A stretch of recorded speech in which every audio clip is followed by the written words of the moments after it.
Hi, everyone. It's Jen DeWall. And on this week's episode of The Leadership Habit, I sat down with Brad Montgomery. And here's what you need to know about Brad. Like you, happiness expert, speaker, and author Brad believes happiness pays. It makes business sense to invest in the people side of business, and that speakers should be engaging and have a useful message. Brad combines all of these ideas and a ton more into everything that he does on stage. He's a very funny guy with some very relevant ideas about how to improve ourselves and the people around us. And he's funny. Yeah, you said that twice. He's a business owner, an author, a blogger, an idea guy. And today we sit down and talk about the people side of business. Hi, everyone. It's Jen DeWall. And on this week's episode of The Leadership Habit, I'm so excited to be sitting down with Brad Montgomery. As you heard from the bio, Brad is a speaker. He has worked with leaders from all over the world. And we're talking about how we as leaders can create more success for our organizations, for our teams, for ourselves, just by focusing on the people side of performance. Brad, can you please just go ahead and introduce yourself? I know that we're going to have a great conversation. I'm so excited to introduce you to the Crestcom network. But Brad, for those that may be unfamiliar with you, go ahead and just tell us a little bit about yourself, who you are, and how you came to really be focusing on the people side of the performance and that leadership perspective. And I know you do many other topics too, but that's what we're going to be talking about today. What's up, Jen? Thanks for having me. Crestcom network. I've missed you. People side of performance. So I am a motivational keynote speaker, but I have this lifetime experience of being on stage, meaning right out of college, I started out as a comedian and a magician. So I've never had a traditional job, which just let that soak in. I've never worked in a cubicle. I've never had a manager. I've never had a supervisor. I've never had a leader. And yet, ironically, organizations bring me in to talk to their managers and their leaders about how to be better. So if that isn't a crazy backstory, what is? And how about if I tell you what I do by telling you a funny story? Say yes.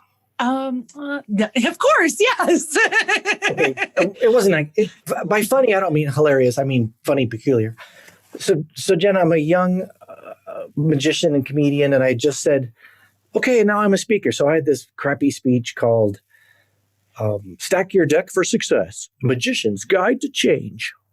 And I had like TRICK, tricks. T stands for, and I don't remember what it stands for. But it was just a crappy keynote, I don't mind telling you. But I was young, right? I was super young. And I'm hired to talk to a really big computer, or there's going to be 700 new supervisors, like youngish managers at a computer company I wasn't supposed to mention, but its initials, there's 3 initials and they rhyme with Shmai Shmiem. So picture this, a young version of me, all kinds of anxiety, and I felt like a fraud, right? Like I don't have anything for these people. They're going to know. And I'm watching them before me because, it was a one-day program and I was sometime in the afternoon. And the guy before me was talking to them about this incredible new concept called management by walking around. And I'm like, what? And what it meant, this person was telling these managers, oh, you have to stand up from your freaking desk and you have to walk away from your desk and you're going to have to actually talk to the people with your mouth, to the people you're leading. And I'm in a corner going like, I was feeling like a fraud a minute ago, but what are you guys for? Why is this not common sense? So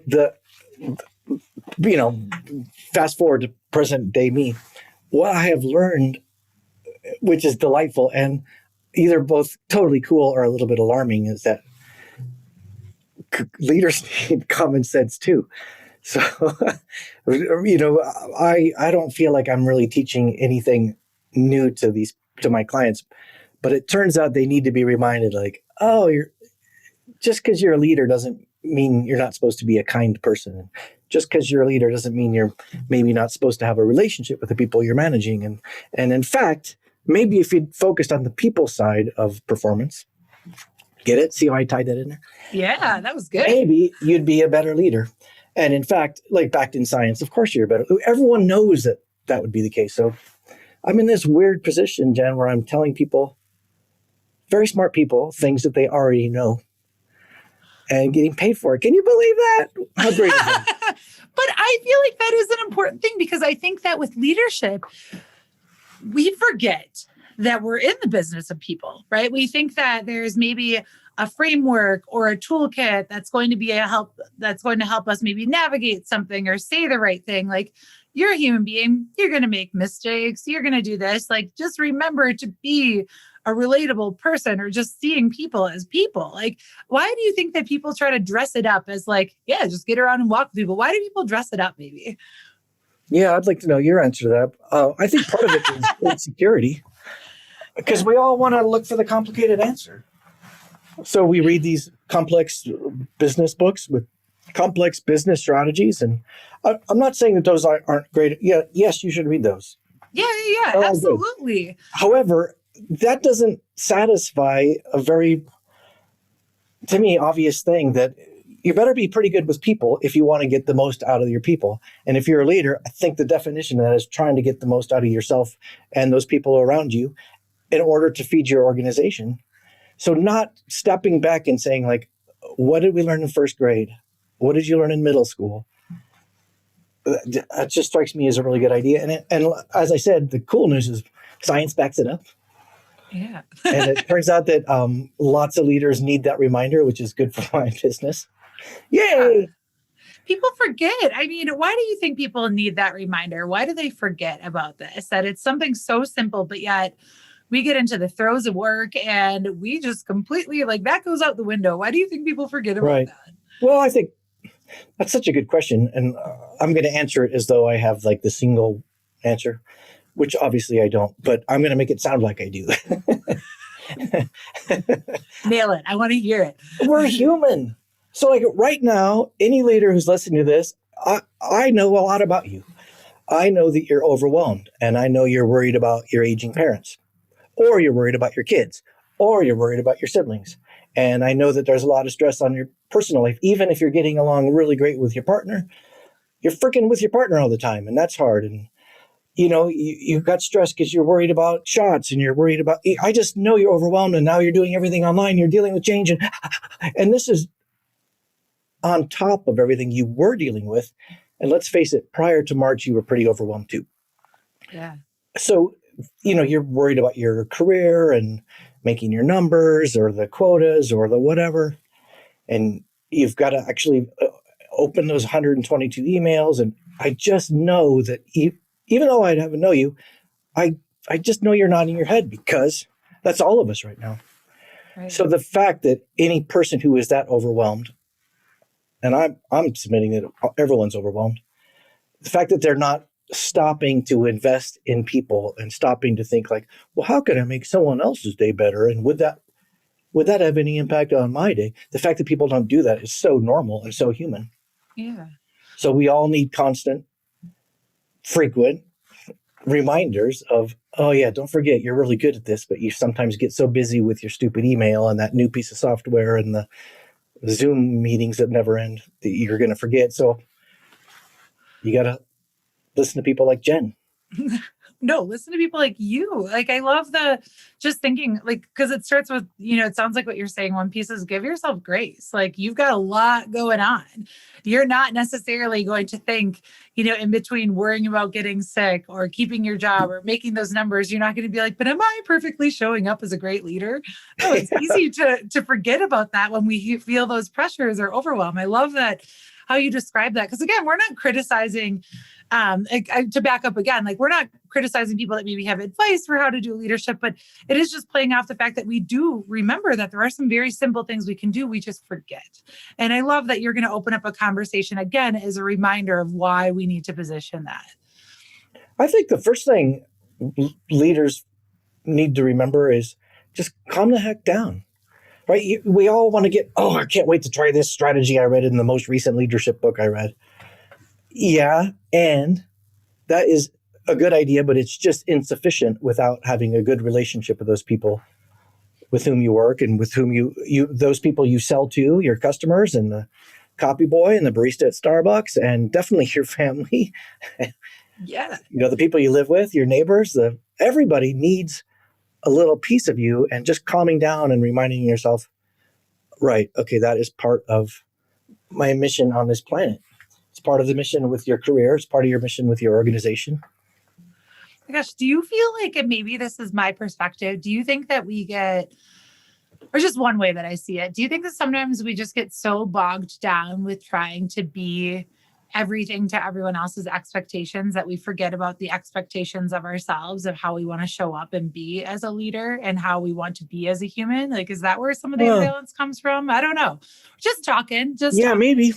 Do you feel like, I think people who are in the beginning of their careers, it's always the same. Like, imagine yourself that those first times you got that job, or, the first time someone tags you as, oh, you're management material, we're going to start you on this leadership track. Then, we're so worried about, am I wearing the right clothes? Am I saying smart things at meetings? Did I reference a business book that I read to prove that I have a brain? And the irony is that when we age into being better leaders, just because we're older and more experienced, those things become less important. We're kind of a leader regardless of what we wear. And we're kind of a leader even if we don't quote a business leader or a thought leader. And we're kind of a leader if we don't always have the latest jargon. Right. We just have that gravitas. And isn't that ironic that you have to kind of grow into it sometimes? And give yourself that permission to say, like, right, that is not leadership. Yeah. What do you have any, like, when I think about something I had to grow into, like, one of the pieces that I absolutely still work on is even just feedback, of looking at leadership instead of looking at it as like, if someone's giving me feedback, that means that I must be doing awful. I'm the worst person on the planet, which again puts me further away from my colleague who I'm supposed to be working with because I'm in a bad mood. When you think about all that stuff, like, I think about ways that I've had to grow in and still growing, right? Still absolutely growing. We'll be growing till the day that I am not here anymore. But I'm curious if you have any ways that you feel like you've kind of like aged into leadership through your lessons. Yeah. To me, it's all about confidence, which is related to that feedback, isn't it? Yeah. Somebody comes up to you and says, Jen, you are a total rock star. Let me tell you 12 reasons why you are a total rock star. That sure feels a lot better than, I need to give you some feedback. So like, I think it speaks to us on both sides. Like, if we're that person receiving the feedback, it's terrifying. Who wants that? There's not one human on the planet is super excited about a 360-degree review. That sucks. Right. But I think the next thing is to use that as a tool. Once we recognize that in ourselves and admit that that is true in every other person, that makes us a kind of a super powerful leader, because we know that about everyone we're leading. And we know that all those people who we are reviewing or giving criticism, feedback to, we know exactly what they need, because they're just like us. They want to be told they're better, and they want to be told that they're in the right job and they're doing okay. Yeah. And you're not done yet, but you're on the right path. I had a coaching session today for Crestcom, and that was I think I'd given the example, like, you're not stupid just because you can't do this. You're not this, you're not this. And, their first response is, how did you get into my head? I'm like, because everyone thinks that. We are all so dang rude to ourselves. We're not kind, and we don't hold space. And that's, that I guess is probably the first place that we kick out faulty programming then, because we forget to be nice to the person that needs it the most. Right. I was listening, Jen, to this thing. It's now been 2 or 3 years. It was on National Public Radio, and they have this thing called StoryCorps, where they just interview it's their most delightful stories. They were interviewing 2 different people. First was I'm going to make it up, 82-year-old dude who had moved into an assisted living center or nursing home 5 years ago. And he was talking to a younger person who was in her mid-60s, and she was moving into a assisted living for the first time because her husband really needed some help. And she was just super terrified and insecure about what's going to happen, what's it going to be like. And this guy, did I mention he's over 80? he was saying, oh man, when I came to this place, I was worried about, was I going to have friends? Would I have someone to eat with? Would I fit in? Would people want to be with me? Would I be lonely? And he's explaining to this younger woman, like, that's how I felt. And it really worked out well for me. And I'm sure it will work for you too. But I was struck with, are you kidding me? We're never going to get out of junior high. And also, boy, isn't that powerful? Because if we can just remember that, okay, even 82-year-old successful people with nothing but a positive track record, if they're insecure and needy and they crave the feeling of belonging, then maybe we can give it to those people who have earned it in our lives and, help move them forward, which of course we know moves us forward.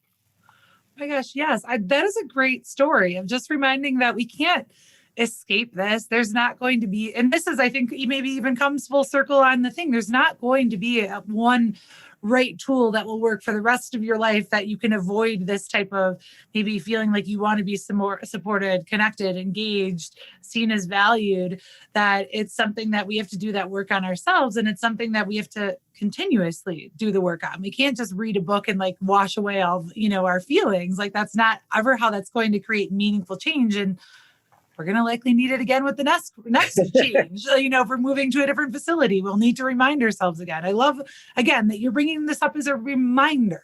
So, Brad, how would you what are some of the ways that you try to remind people, again, to focus on that people side of performance? Well, you've been a victim to them already. Sorry, I was working it. Well, people respond to stories, and even very seasoned, experienced leaders still respond to a good old once upon a time.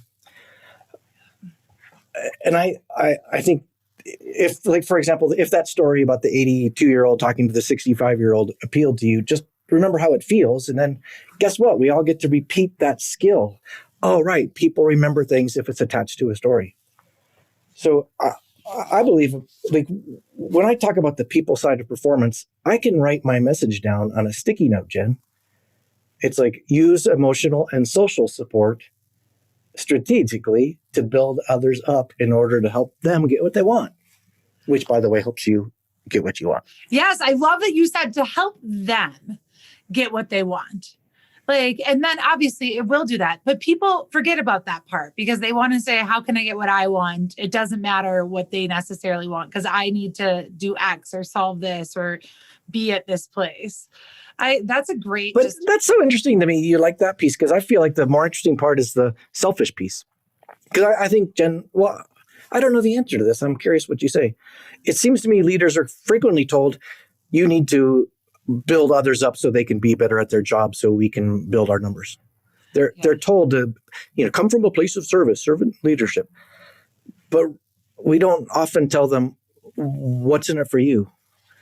It's good for your career and I'm telling you, so I guess it's your job, but wildly satisfying and gives you meaning and purpose. And by the way, it'll just make you, dollars will improve, your bottom line will improve if you think of others. So that's why I'm so fascinated. I think that second part is the interesting hidden part where you thought the serving others was the interesting part. And it's mainly the reason that I feel that way is because sometimes people have a reluctance to want to have someone else shine because then it comes back down to not wanting to maybe expose themselves as not being the best or the smartest or the fraud, whatever the name society has kind of for that.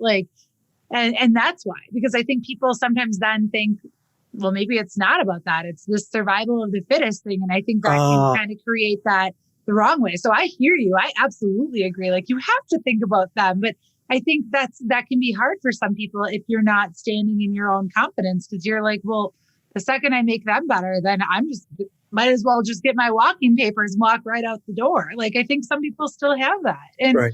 And then I empathize for them too, because I just wish I could feel like you are great just the way you are. You're just showing your light on people.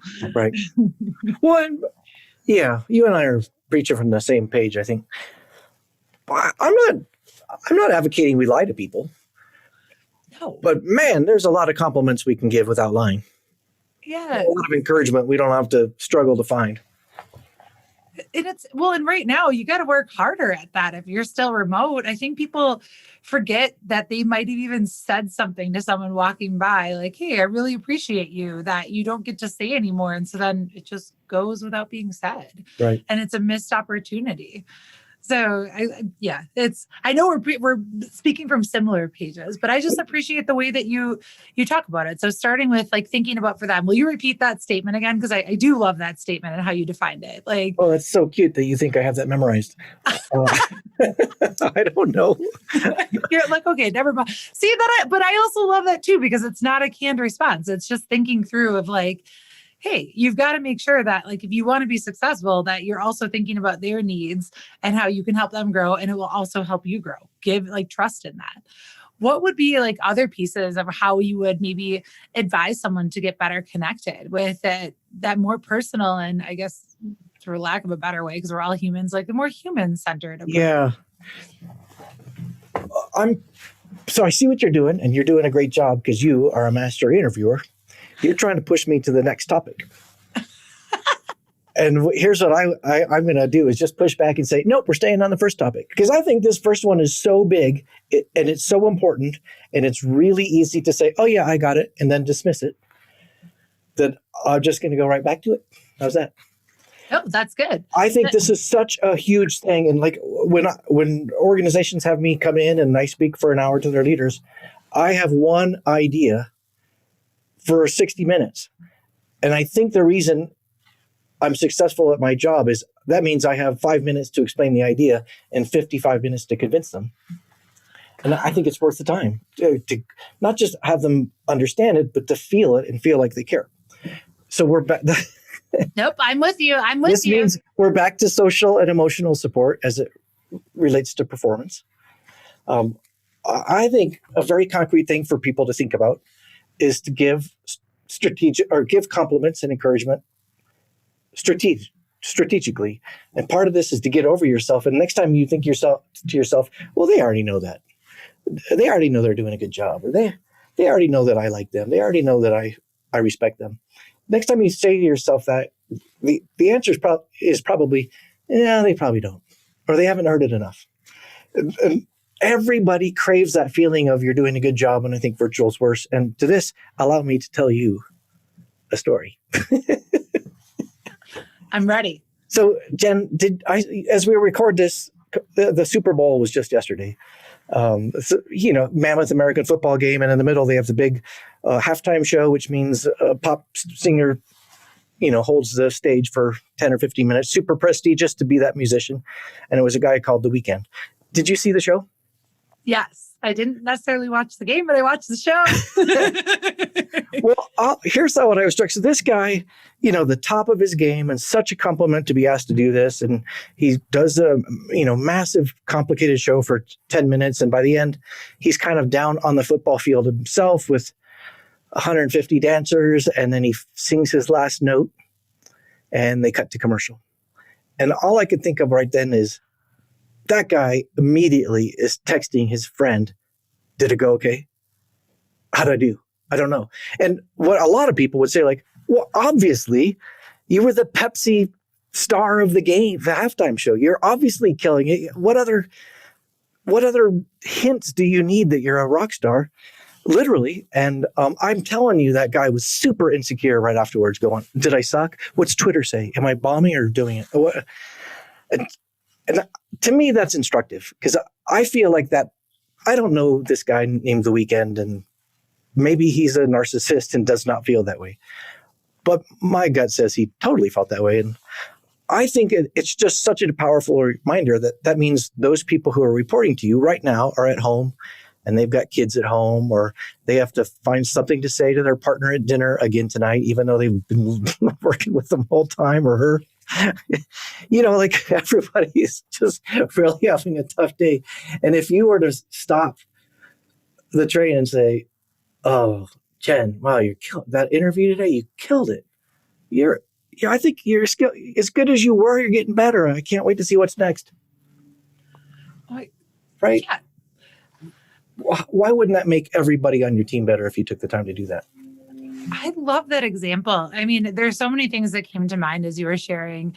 obviously just even the reminder, like you and I are in pretty, I would say very, public facing positions. So, and I think especially in the day of virtual where you don't get the direct audience, it's easy to be like, did anyone like this? Like, even if it was the best performance ever, it doesn't matter. But, so I think I can relate to that as an individual because it doesn't matter how many, great things that someone will say to me. It's the one thing that someone says that's awful that I like still hold on to, even though I know that's not what I'm supposed to do. Right. But if I think about a friend, like a conversation I had with a friend today, and they get recognized on LinkedIn for being a great leader and right.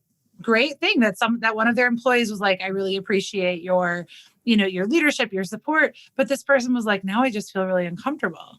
And, why I think they feel uncomfortable is we're not even used to giving feedback up to remember that the person up there needs it too. We're so, we think that we need to just push it down and we forget that it needs to go both ways. Like my friend, I'm like, but what is this thing about you? Like, are you not valuing yourself? Are you not seeing like your own, efforts too? But I think that's so important just to remind people that it doesn't matter what level you're on. If you're the weekend and you're just, got done doing a great Super Bowl performance that people really enjoyed, you still are texting your friend like, was that?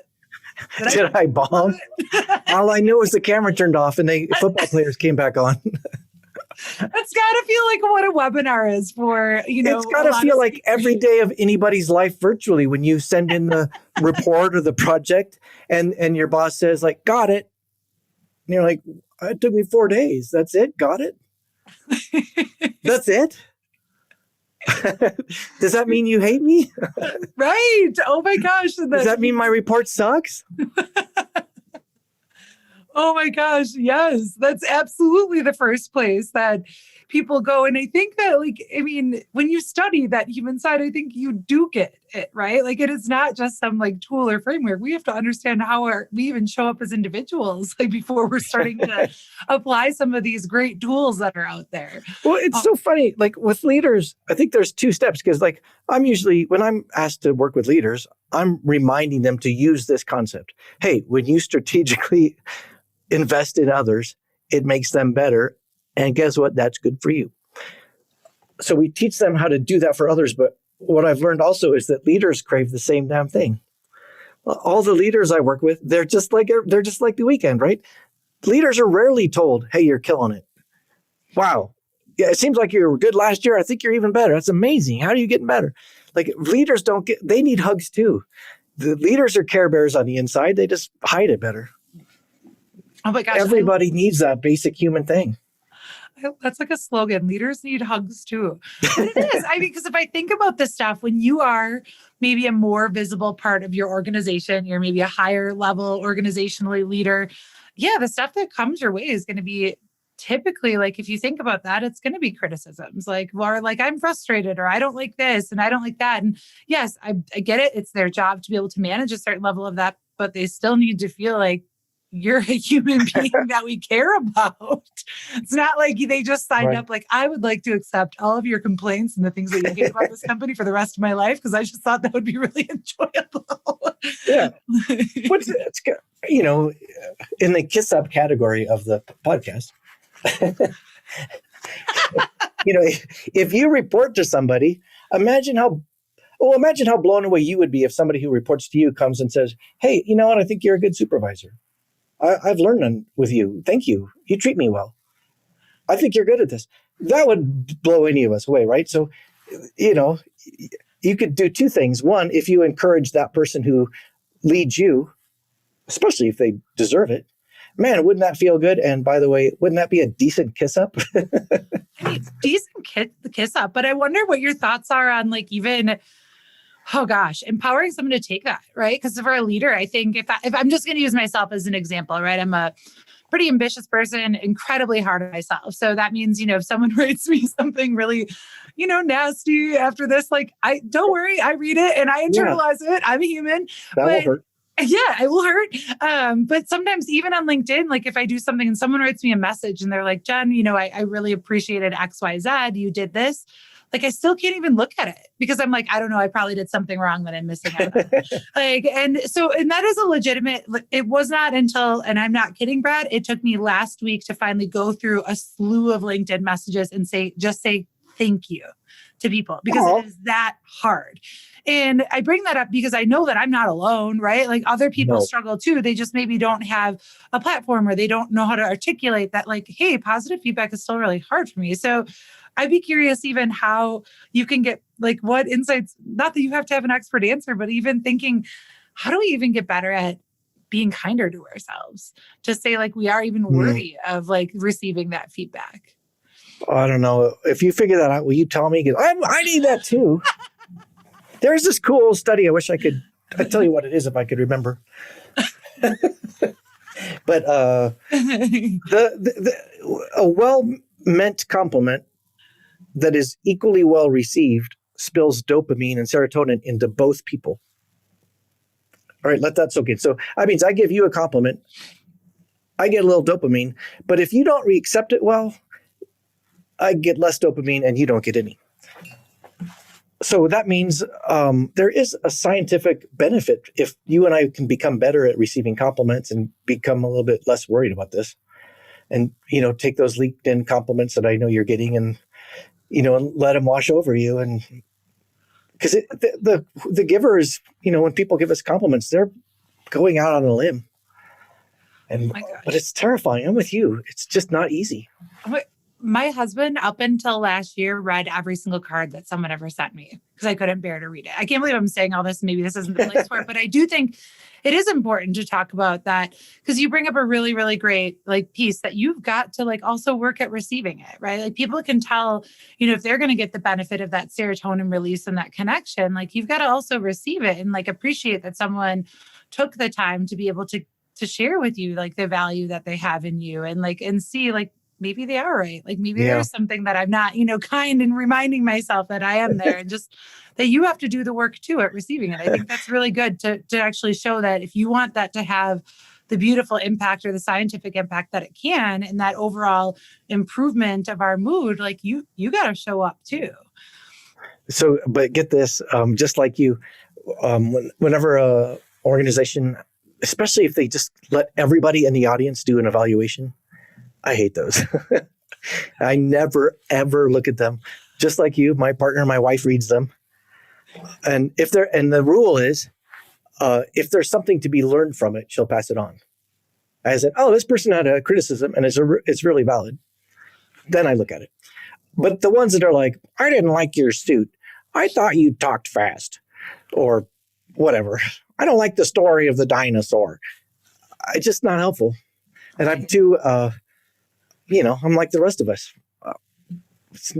Doesn't make my day better. Doesn't make my business better. So I try to hide from it. Yeah. I'm like, what if, how do you think work could just change if we all of a sudden said, you know what, you have thoughts that aren't productive to what we're doing. And I have thoughts that aren't productive. How do you think the work life would change if we actually just saw each other? Well, first of all, the planet would stop spinning and we'd just fly off. Yeah, wouldn't that be? But that comes back to, I think that can be earned. And so back to our listeners, I know everyone here is trying to improve their own leadership and their own culture. Yeah. If it becomes your culture that they trust you and know that you admire them and know that you trust them and know that you rely on them, then you have earned the chance to be a little bit more real with them without offending anybody. So I think you and I are agreeing. We're not saying you don't tell people when they make a mistake. You don't tell people how they can improve. This is not what we're talking about. We're just making people feel safe. Safe to take risks, safe to grow, safe to take criticism. Yes. Well, and creating, it's all about that. And maybe this is, just thinking about how we even say things. We've all gotten, not great feedback from a boss, but what if that one piece of feedback was just said even in a more human way, as if you were a person with feelings? I wonder how that would have actually changed whether or not you needed, someone broke down in tears or whether or not you had to schedule a follow-up meeting because the meeting was derailed. Just thinking, what level of sensitivity should I have or how could I say this in a way that, because we're not saying you know what, the key to this is just assuming that we're all just nailing it, killing it, doing the best, never ever try to make someone, that's not life. And we know that that's not the reality, but I mean, it's still trying to be kind and understand that we're all sitting in very similar shoes of our own criticism. And matter of fact, like whatever you're adding on probably doesn't even touch like how someone is. I guess my favorite quote, I know, and I'm sure you've read this book, like I love it, from the Four Agreements, is the greatest abuse a human will ever endure is the abuse inflicted upon them by themselves. And when you think about that kindness, just as a starting point, like know that if someone goofs up as an employee, they are likely ruminating it. And they still need to hear, they need to understand like the consequence, but you don't avoid it. Right. And you know, there is because I'm a motivational speaker, so I'm like paid to be optimistic. So I get that. And there is that ugly side of this business, which is some people are not going to respond and they need to be pruned. And then you got an HR problem. So all that exists. Some people are not meant to be on your team. But for those people you've committed to, I'd say they probably could use it's time to invest a little bit, which just means get up, leave your chair, walk to them. Metaphorically, people, it's a pandemic. Don't be crazy. But, walk to them and maybe be nice. Ask them how they're doing. How are you doing today? And not just waiting for them to say fine so then you can walk away and check them out. I was talking to this leader, and it's relevant that she's a woman. She's a kick-ass woman. She's near retirement age. So she kind of busted through corporate America when it was really hard because of the way our society works. She's a total rock star. And she was telling me these stories of how she mentors younger women and how this woman was really struggling and whatever. And she finally found out this woman's going through some major troubles in her personal life. But it took weeks for this. The woman is about to be fired. And it took weeks for the younger woman to say, like, okay, here's what's really happened. And I'm not positive what my point is, but that leader rocks. And guess what? She did not fire that younger woman, and she pulled that in. And that younger woman will now kill for her. She has got a forever ally in that younger person, and that younger person still has all the tools. She just had a tough year. Oh but what was striking for me is that the more experienced leader knew that this is about people. This is not about metrics, and it's not about the report or the, what is the work product this week. It's about people. Just thinking about how people sometimes need to be open to changing their assumptions, changing the judgments that they're having for someone else if they truly want to have that connection and to be able to help someone. Like maybe that story that you shared too, that woman could have been a really valuable team member, and then life happened. Something happened outside of work. We're not supposed to talk about that, because I still think that myth lives on in work, that we're supposed to somehow keep that stuff separate, which I'd love to know the person that can do that perfectly. I would save myself so much stress if I could just turn it on and off, but no, I wouldn't want to be that person. But just knowing that, coming at it from the human perspective, you then retained that institutional knowledge. You obviously built high engagement. As you were saying, that person will want to work for you. They're going to be very committed to you. Like, I don't know. I just wish people would challenge, like, maybe what else, being curious. What am I missing? Well, I think you nailed it. You said, what would happen in our world if everybody just committed to showing up? Like, wow, that was such a simple and brilliant sentence. You go, Jen. I don't know. I can't repeat anything that I said either. But what does it mean in terms of, I'm curious what your perspective is on how we show up. Like, what if we're having our off day, right? And we maybe have had, let's just say that we're in that place of overwhelm that we have a tendency to live. Like, we're overwhelmed. We've got a lot going on. And then all of a sudden, it doesn't matter who it was. They happen to come into our Zoom meeting and we're just frustrated. We take it out on them. What does like a human-centered approach look like from your perspective of even being able to recover when we're not showing up maybe in that place that we could be? Yeah. Well, that's an interesting question. I've never been asked that.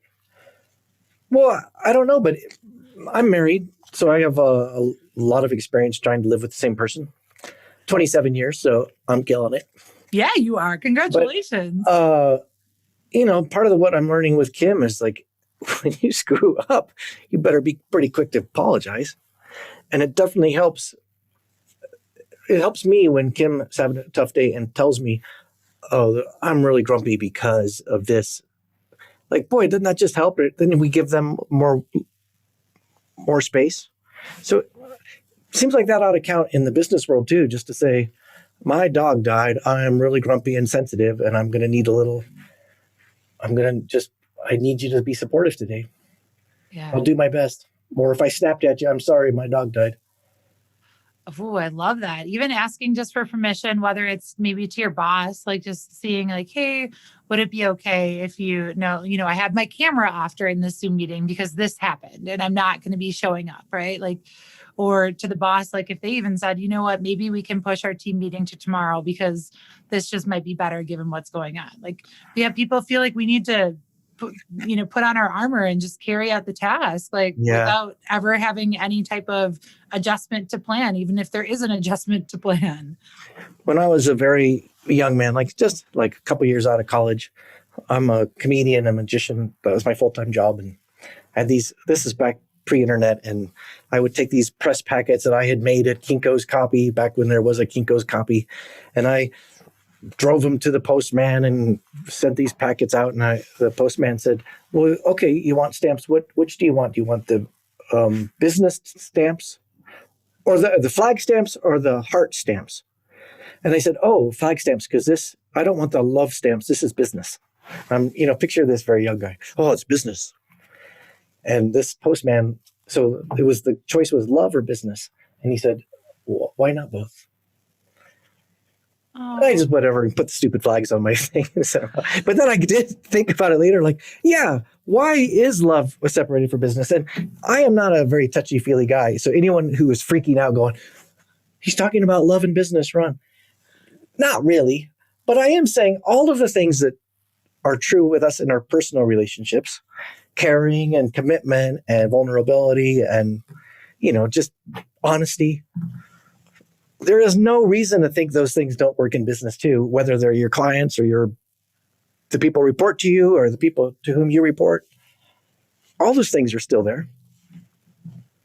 Love. Right. So I'm not, don't write me a letter. I'm not saying love on your employees, but I'm kind of saying love on your employees.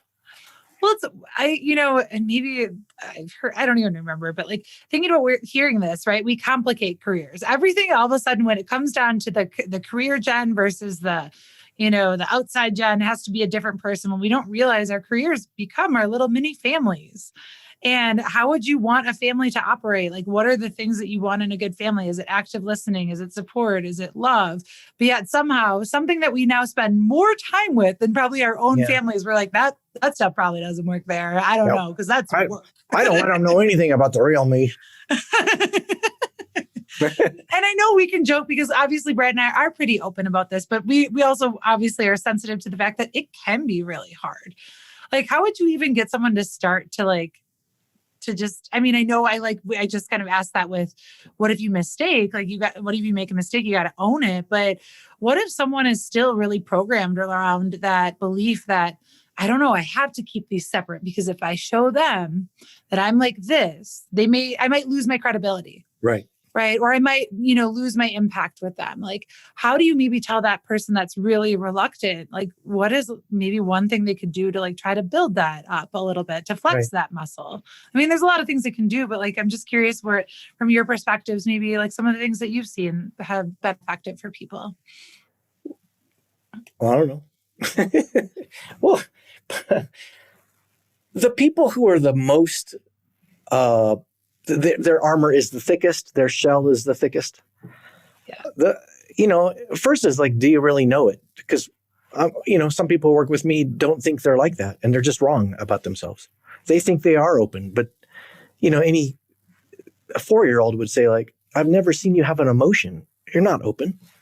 I don't even know if you have do you have a mother? I don't even know.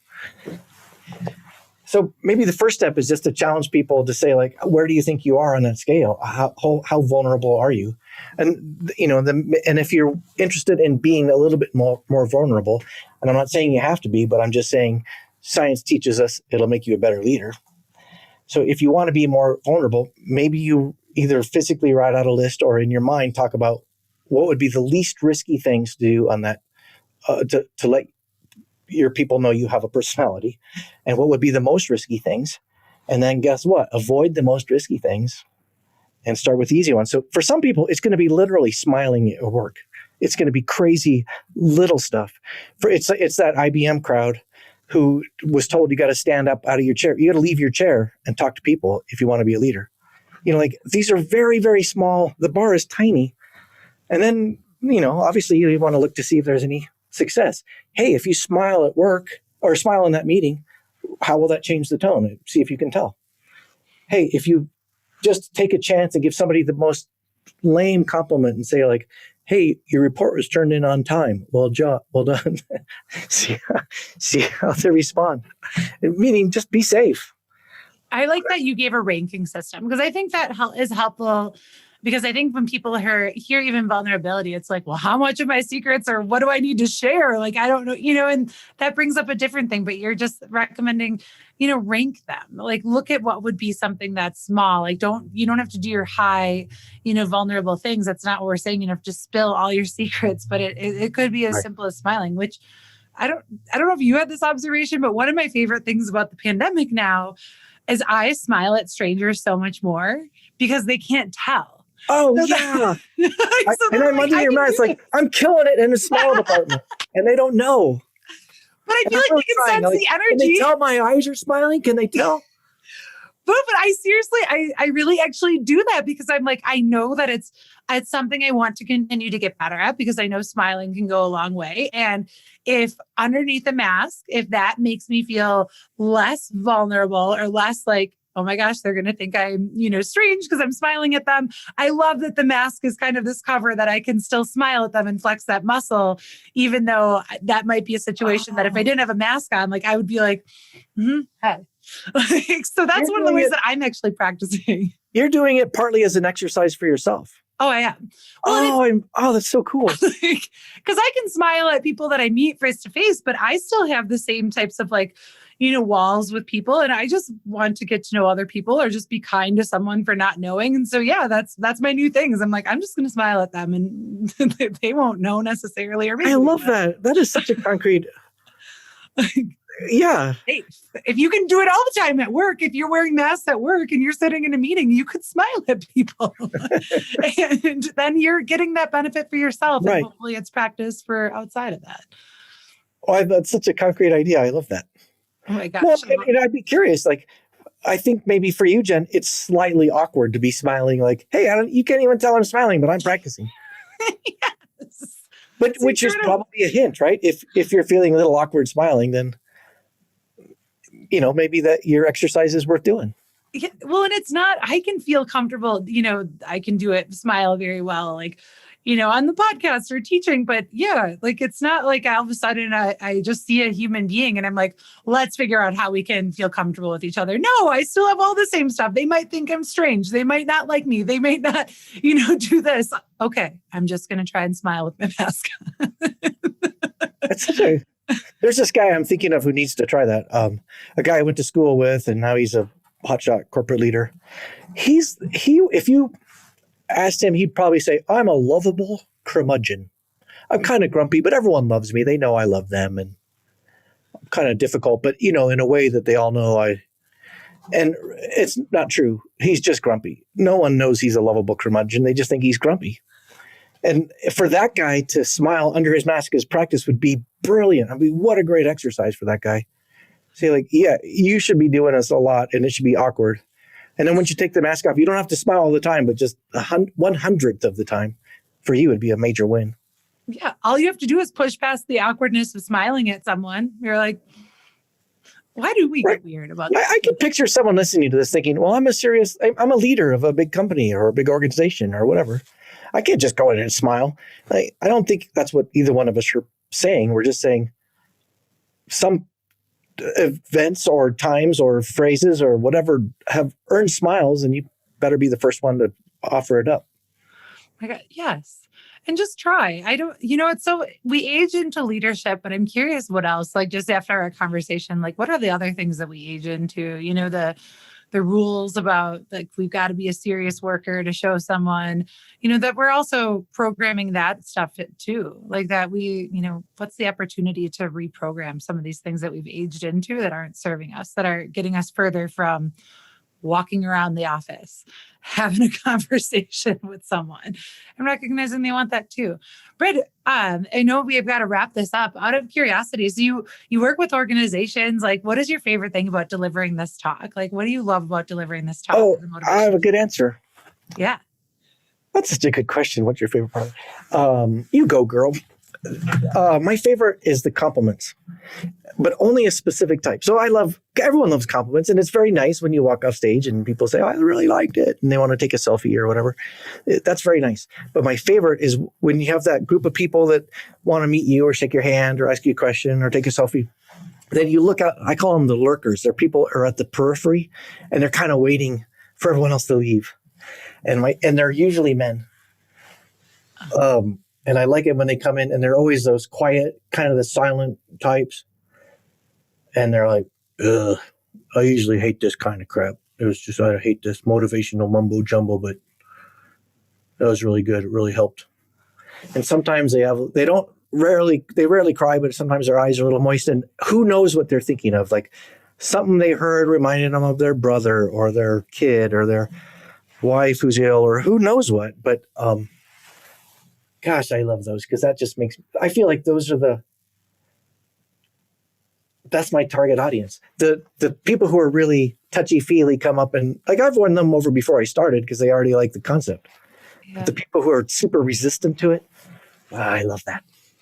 Yeah, and because you can see from the people that come up at the end just how much of an impact. Maybe they don't articulate it, but like you said, you can visibly see it and just how they share it. And I think I love that message that you're bringing to the world because I think there's people that are maybe a little bit hardened or maybe they just have lost the belief that like we do all want the same things or maybe we're just, we've built up these walls. And I love that you provide a platform to remind us that we're all more alike than we are ever different. Well, I think that can be our superpower. If you just remember how overwhelmed you feel right now and how much you just crave having someone tell you like, no, you're doing fine. You can turn that around and make that your superpower because you can satisfy that need in others and see where that will take you. It's awesome. Gosh, make your superpower. Brad, how can people get in touch with you? Like if they wanted to book you for a keynote, where do they go to for that? Smoke signals are best. Start smoke signal. It takes a while, but it's... Finger paint. My website is my name. My name is Brad Montgomery and bradmontgomery.com. Get you to what I do for organizations and I do some coaching and I got a podcast. Whatever you're interested, I'd love to be part of it. Oh gosh, the world needs more Brad Montgomerys. Brad, thank you so much for coming in and just talking about such a sensitive, emotional, but so essential topic. I just really appreciate you sharing your humor and your stories and your insights with us. Thank you so much. Jen DeWall, you rock. I'm so grateful. Thanks for having me.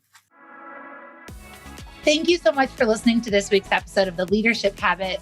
If you want to check in with Brad, you can go over to his site, bradmontgomery.com. Connect with him on LinkedIn. Book him as a keynote. And of course, if you find or know someone that could really benefit from really thinking about how they can deepen the relationships that they have with their team, please share this podcast episode with them. And of course, if you like this episode, be sure to leave us a review on your favorite podcast streaming service.